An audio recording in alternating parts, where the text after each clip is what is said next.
कुरुक्षेत्र की विशाल युद्ध भूमि में वो एक क्षण आया जब मौन ने अपना साम्राज्य छोड़ दिया और धर्म ने अपनी पहली घोषणा की। पांचजन्यम ऋषिकेशो देवदत्तम धनंजयः पौंड्रम दद्मो महाशंखम भीमकर्मः वृकोदरः।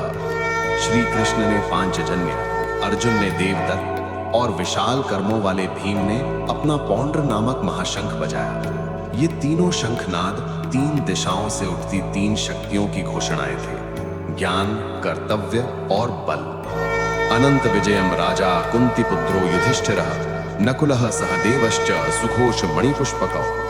कुंती पुत्र राजा युधिष्ठिर ने अनंत विजय, नकुल ने सुघोष और सहदेव ने मणिपुष्पक शंख बजाए। जैसे पांडवों की ओर से धर्म, शौर्य, सौम्यता और संयम एक साथ स्वरबद्ध हो उठे। कहते हैं शंख का स्वर केवल वातावरण ही नहीं अपितु मनुष्य का अंतःकरण भी बदल देता है। श्री कृष्ण का पांचजन्य मन के अंधकार में पहली किरण के समान है, वो दिशा दिखाता है। अर्जुन का देवदत्त कर्तव्य का संकल्प है। भीम का पौंड्र अटूट इच्छा शक्ति की गर्जना है। युधिष्ठिर का अनंत विजय धर्म का स्वरूप है।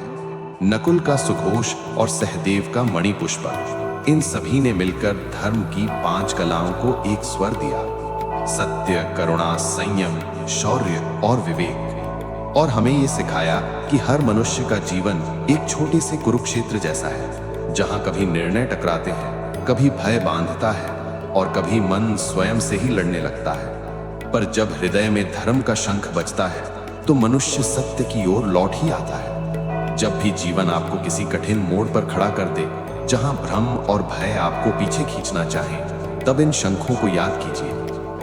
आज जीवन के इस क्षण में थोड़ा ठहरिए और अपने भीतर का स्वर सुनिए। क्या वो आपको आगे बढ़ने को कह रहा है? क्या वो किसी सत्य को स्वीकार करने को कह रहा है या किसी भय को छोड़ने का संकेत दे रहा है? यही है आपका शंखनाद, यही है आपका कुरुक्षेत्र और यही है आपकी विजय का पहला कदम। शुभम भवतु। Echoes of Aranya, wisdom for daily life.